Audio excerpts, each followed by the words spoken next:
நல்ல எண்ணங்களுடன் பயணிக்கும் எல்லோருக்கும் இனிய வணக்கங்கள். நான் சாபிமான் ஜமால் முகமது. லாஸ்ட் வீடியோல பாத்தீங்கன்னா அந்த குவான்டிட்டி சர்வேயருக்கு கன்ஸ்ட்ரக்ஷன் மெத்தட்ஸை பத்தி தெரிஞ்சிருக்கணும். அப்படி தெரியக்கூடிய நேரத்துல தான் அவர்களால் அடுத்த கட்டத்தை நோக்கி பயணிக்கக்கூடிய நேரத்துல எவ்வித ஒரு கன்ஃபியூஸ்டு மைண்ட் செட் வராது அப்படின்னு சொல்லி நம்ம பேசியிருந்தோம்.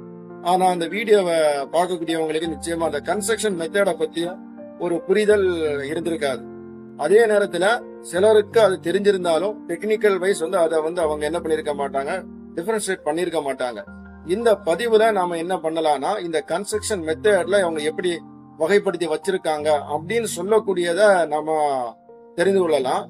அதற்கு முன்னாடி நீங்க கொஞ்சம் மறந்துடாம நம்ம சேனலையும் கொஞ்சம் சப்போர்ட் பண்ணுங்க. அந்த சப்ஸ்கிரைப் பட்டனை ஆன் பண்ணிக்கிட்டு பக்கத்துல ஒரு பெல் ஐக்கான் இருக்கும், அதையும் கொஞ்சம் ஆன் பண்ணி விட்டுருங்க. இது sun of in civil quantity surveying, கற்றதும் கற்பிக்கப்பட்டதும். குவான்டிட்டி சர்வேயருக்கு எதனால இந்த மெத்தட்ஸ் பற்றிய ஒரு புரிதல் இருக்கணும் அப்படின்னு பாத்தீங்கன்னா, budget is very important in a construction project.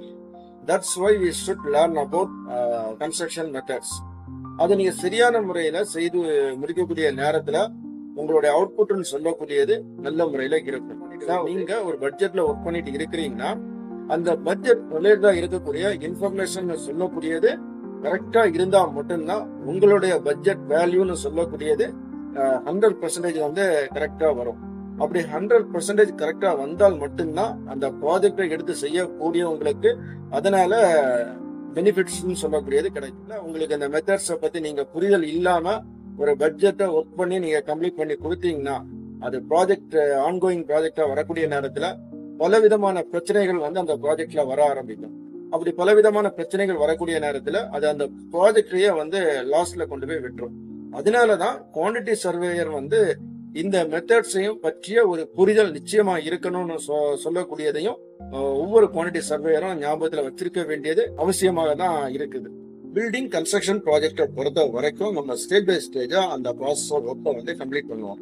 அதாவது earth work, foundation, basement, brick work, concrete work, finishers சொல்லக்கூடிய வகையில நம்ம அந்த ப்ராசஸ் ஆஃப் ஒர்க்கை கம்ப்ளீட் பண்ணி கொடுப்போம்.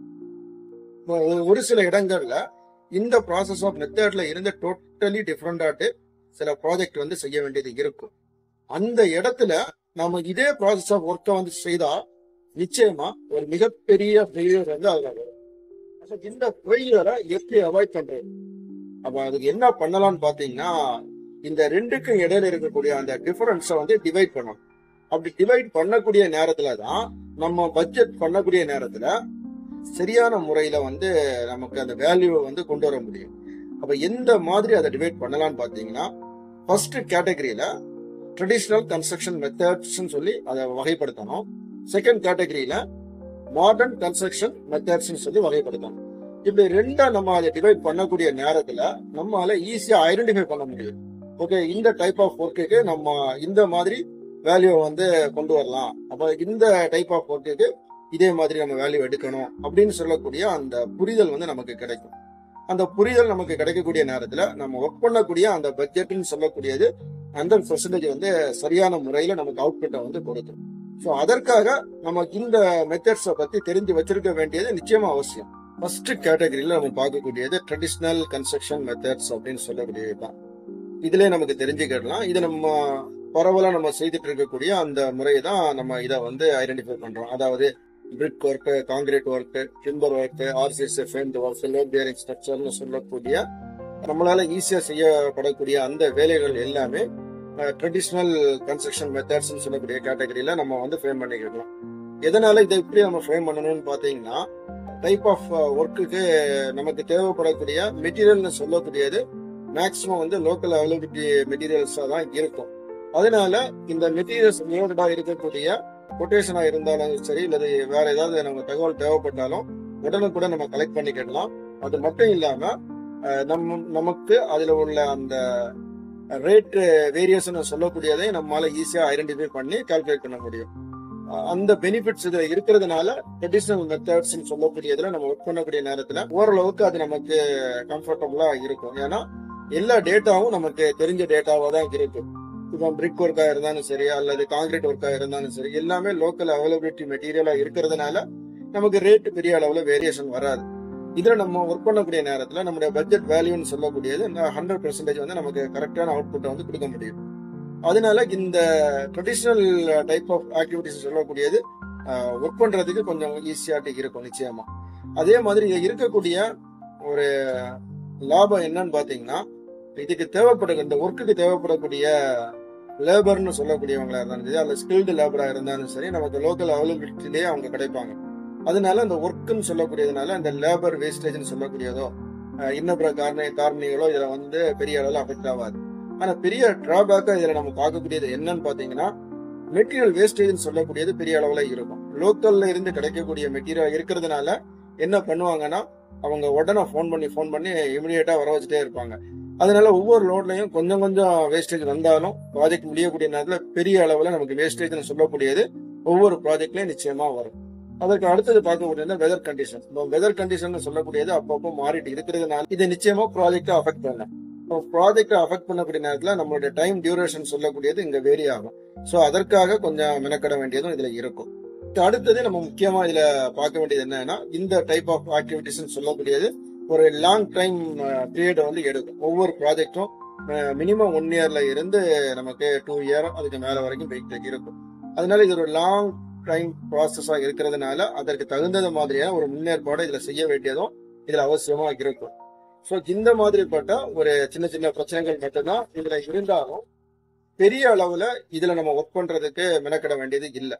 அதே நேரத்துல இதற்கு அடுத்த ஒரு மெத்தட் இருக்குது, அதுல நம்ம கொஞ்சம் கவனமா செய்ய வேண்டியது இருக்கு. அது என்னன்னா, மாடர்ன் கன்ஸ்ட்ரக்ஷன் மெத்தட்ஸ் சொல்லக்கூடிய கேட்டகரியில பிரிக்கக்கூடியதுதான். இதுல நம்ம என்னெல்லாம் கொண்டு வரலாம் அப்படின்னு பாத்தீங்கன்னா, pre fabrication construction, 3D printing construction, modular construction, tunnel construction, dry construction சொல்லக்கூடிய நியூ டெக்னாலஜியா அடாப்ட் பண்ணி வரக்கூடிய எல்லா விதமான ஒர்க்கையும் வந்து நாம மாடர்ன் கன்ஸ்ட்ரக்ஷன் மெத்தட்ஸ் வந்து ஆட் பண்ணிக்கணும். என்ன காரணம்னு பாத்தீங்கன்னா, இந்த மாடர்ன் கன்ஸ்ட்ரக்ஷன்ல இருக்கக்கூடிய மேஜரான ப்ராடக்ட்னு சொல்லக்கூடியது ஆப் சைட்ல இருந்து ஒர்க் பண்ணி கொண்டு வரதா இருக்கும். அப்படி இல்லைன்னா ஃபேக்டரி மேட் ப்ராடக்டா இருக்கும். அதனால இந்த கன்ஸ்ட்ரக்ஷன் ஒர்க்கை செய்யக்கூடிய நேரத்துல பொருட்கள் எல்லாமே வந்து வெளியே இருந்தா நம்ம உள்ள கொண்டு வருவோம். அதனால நம்ம ரெகுலரா பண்ணக்கூடிய அந்த எஸ்டிமேஷன் ப்ராசஸ் இதுல பண்ணோம்னா நிச்சயமா அது சரியா வராது. இந்த டைப் ஆஃப் கன்ஸ்ட்ரக்ஷன் மெத்தடுக்கு நம்ம ஒர்க் பண்ணக்கூடிய நேரத்துல நமக்கு ரேட்டுன்னு சொல்லக்கூடியது அவுட் சோர்ஸ்ல இருந்து நம்ம எடுக்க வேண்டியது இருக்கிறதுனால ரேட்டுன்னு சொல்லக்கூடியது நம்ம கையில இருக்காது. அந்த ப்ராடக்டை யார் உற்பத்தி பண்றாங்களோ அவங்க கிட்ட இருந்து தான் நம்ம ரேட்டை வாங்கணும். அப்ப இது வந்து அங்க இருந்து ரேட்டை நம்ம கலெக்ட் பண்ணி அதுக்கு அப்புறம் தான் இந்த எஸ்டிமேட்டை வந்து நம்ம என்ன செய்ய முடியும்னா கம்ப்ளீட் பண்ண முடியும். ஸோ அதனால இந்த டைப் ஆஃப் ஒர்க்குக்கு நம்ம வந்து பட்ஜெட் ரெடி பண்ணக்கூடிய நேரத்துல நம்மளுடைய அந்த ஐடியாலஜியை நம்ம யூஸ் பண்ணோம்னா நிச்சயமா வந்து கவர் வர்றதுக்கு அதிகப்படியான வாய்ப்புகள் வந்துடும். ஸோ இந்த டைப் ஆஃப் ஆக்டிவிட்டிஸ் செய்யக்கூடிய நேரத்துல முதல்ல டேட்டாவை அவங்க கிட்ட இருந்து கொட்டேஷன் கலெக்ட் பண்ணி பிறகு எஸ்டிமேஷன் ப்ராசஸ் நம்ம செய்தோம்னா நாம பண்ணக்கூடிய அந்த பட்ஜெட் வேல்யூன்னு சொல்லக்கூடியது கரெக்டா வரும். இந்த டைப் ஆஃப் ஆக்டிவிட்டிஸ்ல இருக்கக்கூடிய பெனிஃபிட்ஸ் என்னன்னு பாத்தீங்கன்னா, டைம் பீரியட்னு சொல்லக்கூடியது நம்ம பிக்ஸ் பண்ணக்கூடிய நேரத்துல இதை முடிச்சு கொடுக்க முடியும். அதே மாதிரி லேபர்னு சொல்லக்கூடியது பெரிய அளவுல இதுக்கு தேவைப்படாது. எல்லாமே ஆல்ரெடி கம்ப்ளீட் ஆகி வச்சிருக்கிறதுனால இந்த கொண்டு வந்து பிக்ஸ் பண்ணா போதும்னு சொல்லக்கூடிய லெவல்ல தான் இதுக்கு இருக்கும். அதே நேரத்துல இதுல வேலை செய்யக்கூடிய ஆட்கள்னு சொல்லக்கூடிய நேரத்துல எல்லாரும் வந்து இந்த வேலையை செய்ய முடியாது. இதற்கென்று ட்ரெயின் பண்ண நபர்களால் மட்டும்தான் இந்த வேலையை செய்ய முடியும். இந்த மாதிரி கேட்ட ஒரு சில இடர்பாடுகளும் இந்த மாடர்ன் கன்ஸ்ட்ரக்ஷன் டெக்னாலஜில இருக்கதான் செய்து, இருந்தாலும் ஸ்பீட் கன்ஸ்ட்ரக்ஷன் அதிக அளவுல நடந்துட்டு இருக்கிறதுனால அந்த இடங்கள்ல எல்லாமே இந்த மாடர்ன் கன்ஸ்ட்ரக்ஷன் மெத்தடை தான் வந்து யூஸ் பண்ணிட்டு இருக்கிறாங்க. ஏன்னா வேற வழி கிடையாது. அதை யூஸ் பண்ணாதான் அந்த குறிப்பிட்ட டைமுக்கு உள்ளாடி அந்த ப்ராஜெக்டை கம்ப்ளீட் பண்ணி ஹேண்ட் ஓவர் பண்ண முடியும்னு சொல்லக்கூடிய காரணத்துக்காக அப்படி பண்றாங்க. ஸோ இந்த மாதிரி டைப் ஆஃப் ஒர்க் நம்ம பண்ணக்கூடிய நேரத்துல நம்ம ரெகுலரா பண்ணக்கூடிய அந்த எஸ்டிமேஷன் ப்ராசஸ் சொல்லக்கூடியதை பண்ணாம இதற்கு ஒரு தனி ஃபார்மேட்ல நம்ம என்ன செய்யணும்னா அந்த ப்ராசஸ் ஆஃப் ஒர்க்கை நம்ம கம்ப்ளீட் பண்ணா மட்டும்தான் நம்மளால இதனுடைய பட்ஜெட் வேல்யூன்னு சொல்லக்கூடியதை அக்யூரேட்டா நம்ம எடுத்து சப்மிட் பண்ண முடியும் அப்படின்னு சொல்லக்கூடியதும் இதுல நம்ம கவனிக்கணும். இதுவரைக்கும் நாம இந்த பதிவுல 2 டைப் ஆஃப் கன்ஸ்ட்ரக்ஷன் மெத்தடை பத்தி பேசியிருக்கிறோம்.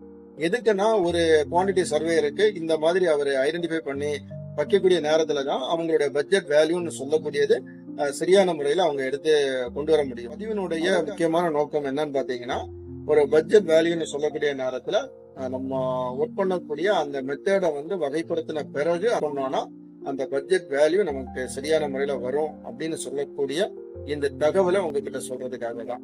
சொல்லப்பட்டிருக்கக்கூடிய இந்த தகவல் நிச்சயமா உங்களுக்கு பயனுள்ளதா இருக்கும் என்கின்ற நம்பிக்கையில இந்த பதிவை நான் இதுல கம்ப்ளீட் பண்றேன். மீண்டும் அடுத்த ஒரு நல்ல பதிவில் நாம் சந்திக்கலாம். நன்றி, வணக்கம்.